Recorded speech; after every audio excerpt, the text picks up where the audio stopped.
ఇంట్లో కూర్చుని ఇంగ్లీష్ నేర్చుకోవాలనుకుంటున్నారా? అయితే వెంటనే మా స్పోకెన్ ఇంగ్లీష్ క్లాసెస్‌కి కాల్ చేయండి.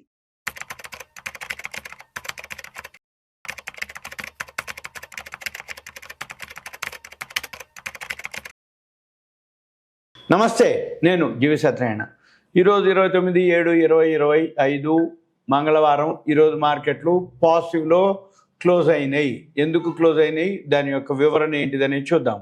ఈ బిఎస్సి వెబ్సైట్లో 411.98 పాయింట్లు పెరిగినట్లుగా చూపిస్తుంది.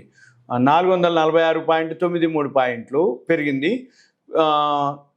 446 అంటే 0.55% పెరిగింది. ఉదయం నుంచి మామూలుగా ఉన్నటువంటి సెన్సెక్స్ డౌన్లోకి రావటం, తర్వాత అంటే ఫ్లాట్గా ఉండటం, తర్వాత మళ్ళీ ఎక్కడైతే ఈ 12 తర్వాత అంటే యూరోపియన్ మార్కెట్లు స్టార్ట్ అయ్యే టైంకి అక్కడి నుంచి మార్కెట్లు బాగా పెరగడం జరిగింది. 446.93 బిఎస్సి సెన్సెక్స్ పెరిగి ఈ 30లో 19 కంపెనీలు పాజిటివ్లో, 11 కంపెనీలు నెగిటివ్లో క్లోజ్ అయింది. రిలయన్స్ ఇవాళ లీడింగ్ అనమాట. ఎప్పుడైతే రిజల్ట్స్ బాగుండి కూడా రిలయన్స్ పెరగలేదు, ఈరోజు అది మేనేజ్ చేయడం జరిగింది, అంటే ఇండెక్స్ని. అయితే ఇవాళ ఇంకొక రీజన్ కూడా ఉంది. నిన్నటి వరకు ఏదైతే పడుతూ వచ్చిన మార్కెటు, ఈరోజు రిలయన్స్, ఎల్ఎన్టీ ఇవి ఏవైతే వెయిటేజ్ ఎక్కువ ఉన్నాయో అవి పెరగడంతో మార్కెట్ పెరగడం జరిగింది ఒకటి. ఇక రెండోది, ఇవాళ మంగళవారం BSc Sensex weekly closing day. మళ్ళీ మనకి రేపు గురువారం అంటే జూలై మంత్ ఏదైతే నిఫ్టీ అనుకోండి, షేర్లు అనుకోండి, అంటే స్క్రిప్ట్స్ బిఎస్సి, నిఫ్టీ, ఎన్ఎస్సి అన్నీ కూడా మంత్లీ ఎక్స్పైరీ రేపు గురువారం, ఇవాళ మంగళవారం. ఈ 3 రోజులు ఏదైతే తగ్గిందో షార్ట్ కవరింగ్ కూడా అనుకోవచ్చు, మెయిన్ అది. తర్వాత ఇక్కడ మనకి ఎన్ఎస్సి వచ్చేటప్పటికి 140.20 పాయింట్లు పెరగడం జరిగింది. ఇక ఏ సెక్టార్లు పెరిగిందని అంటే మొత్తం ఓవరాల్గా ఏవైతే అన్ని సెక్టార్లు ఉన్నాయో అన్ని సెక్టార్లు కూడా పెరగడం జరిగింది. ఇవి అన్నమాట. అంటే కన్స్ట్రక్షన్స్ ఈ మధ్యకాలంలో బాగా పట్టడం జరిగింది. ఇవాళ హైయెస్ట్ లీడింగ్లో ఉంది కన్స్ట్రక్షన్. నెక్స్ట్ ఫార్మా, ఆ రెండు తీసుకెళ్ళడం జరిగింది. ఇవి ఇంకొకటి, రిజల్ట్స్ కూడా ఏవైతే వస్తున్నాయో రిజల్ట్స్ మంచిగున్నా తగ్గిపోతున్నాయి, బాగలేకున్నా తగ్గిపోతున్నాయి, న్యూట్రల్గున్నా తగ్గిపోతున్నాయి. వాల్యూ బయింగ్ జరిగింది అనమాట. ఇప్పుడు జరిగింది ఏంటిది? Value buying. వాల్యూ ఉన్నటువంటి షేర్లలో పెరగడం జరిగింది. ఇవాళ ఒక్క సెక్టార్ కూడా మైనస్ లేవు, అన్నీ కూడా పాజిటివ్లోనే క్లోజ్ అవ్వడం జరిగింది. కన్స్ట్రక్షన్, ఫార్మా, చివరికి ఐటీ మామూలు కూడా, అది కూడా ఐటీ కూడా 0.01లో పాజిటివ్లోనే రావడం జరిగింది.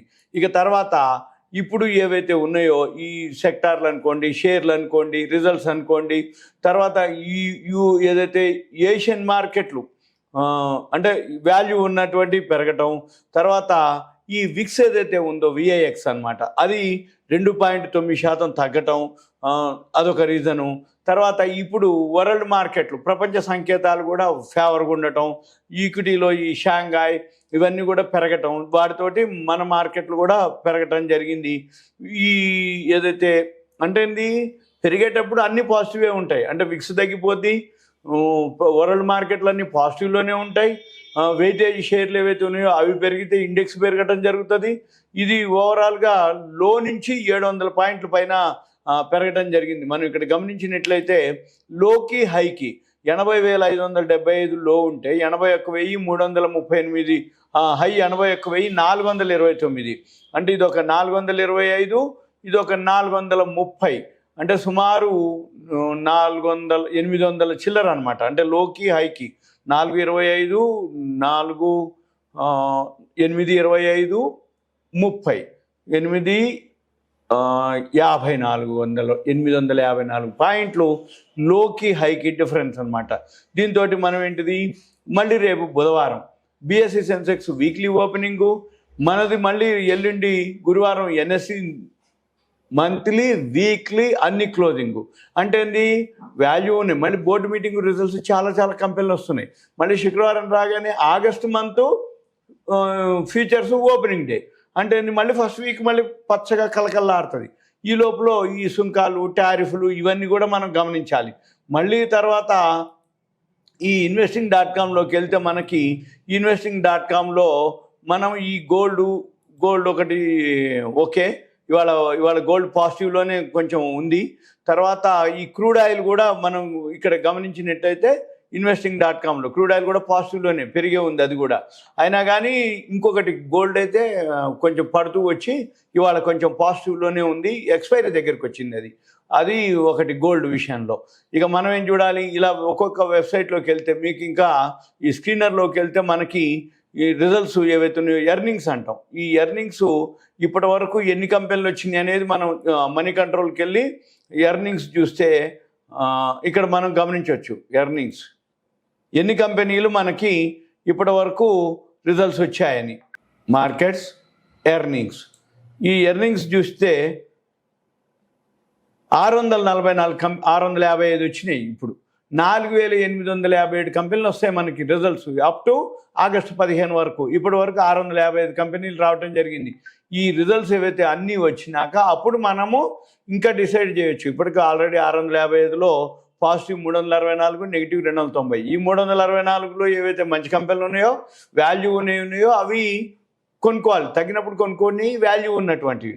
ఇవన్నీ మనం గమనించినట్లయితే మన పని ఏంటిది, ఏవేవైతే షేర్లు ఉన్నాయో మంచిగా ఉన్నాయో, ఈ సెన్సెక్స్ వెయిటేజ్ ఏవైతే ఉన్నాయో, రిలయన్స్ రిజల్ట్స్ బాగా వచ్చి కూడా పడటం జరిగింది. ఈరోజు అది షార్ట్ కవరింగ్ కింద అనుకోవచ్చు, వాల్యూ బయింగ్ అనుకోవచ్చు, తర్వాత విక్స్ డౌన్ కావడం అనుకోవచ్చు. ఇవన్నిటితోటి ఇప్పుడు అమెరికా ఏదైతే మన చర్చలు ఉన్నాయి అవి, రెండోది యూకే ఏదైతే ఇంగ్లాండ్ తోటి, గ్రేట్ బ్రిటన్ మొన్న 4 రోజులు పర్యటన మోడీ గారితో కొన్ని చర్చలు జరగడం జరిగింది. అవన్నీ ఎక్స్పోర్ట్స్కి ఏవైతే కొన్ని సెక్టార్లు బెనిఫిట్ పొందడం జరిగింది. ఇవన్నీ మనం ఇంకొక వీడియోలో ఏ షేర్లకు బెనిఫిట్ అవుతుంది, ఏ సెక్టార్కి బెనిఫిట్ అవుతుంది, ఈ బోర్డు మీటింగ్ రిజల్ట్స్ అయ్యే లోపల అయిన తర్వాత ఇంకా మనం ఇంకో వీడియోలో మీకు ఎక్స్ప్లెయిన్ చేయడం జరుగుతుంది. అంటే ఏ షేర్లు అంటే below 100, below 200, below 300, below 500, 500 to 1000 value stocks అనమాట. ఫస్ట్ క్వార్టర్ రిజల్ట్స్ ఏవైతే బాగున్నాయో అవన్నీ మళ్ళీ తర్వాత కూడా పెరిగే అవకాశాలు ఎక్కువ శాతం ఉంటాయి. ఇదంతా మీకు awareness, education, information, knowledge purpose మాత్రమే.